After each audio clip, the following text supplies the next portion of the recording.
Pasukan Rusia dilaporkan mulai menguasai kota Bakhmut pada Sabtu 11 Maret 2023. Kementerian Pertahanan Inggris mengatakan unit-unit dari tentara bayaran grup Wagner berhasil berebut sebagian besar Bakhmut bagian timur.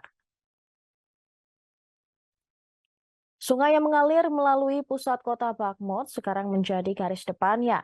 Akan tetapi, kata Kementerian Pertahanan Inggris, akan sangat menantang bagi grup Wagner untuk terus maju.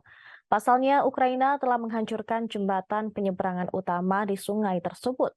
Sementara itu, penembak jitu Ukraina telah disiagakan di bangunan-bangunan di barat kota. Posisi strategis para sniper Ukraina tersebut membuat wilayah tengah kota menjadi zona pembantaian. Meski demikian, pasukan Ukraina dan jalur pasokan di kota Bakhmut masih rentan terhadap upaya pengepungan Rusia dari utara dan selatan. Kementerian Pertahanan Inggris menuturkan pasukan Rusia sedang mencoba mendekati mereka dengan gerakan menjepit.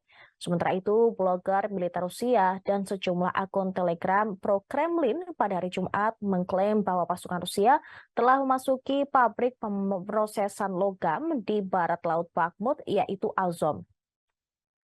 Sebuah lembaga think tank yang berbasis di Amerika Serikat, Institute for the Study of War, pada hari Jumat malam juga menduga bahwa berdasarkan rekaman geolokasi, pasukan Rusia dalam jarak 800 meter dari pabrik Azov.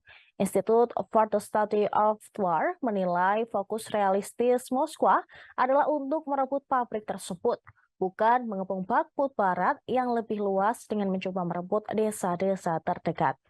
Pasalnya, strategi merebut desa-desa demi pengepungan lebih luas kemungkinan akan membuat lebih banyak korban di pihak Rusia.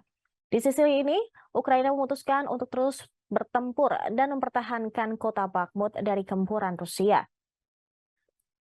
Menurut seorang penasihat Presiden Ukraina, Volodymyr Zelensky, yaitu Mikhailo Polodyak, pertempuran atas kota Bakhmut telah membuat unit-unit terbaik Rusia berjatuhan.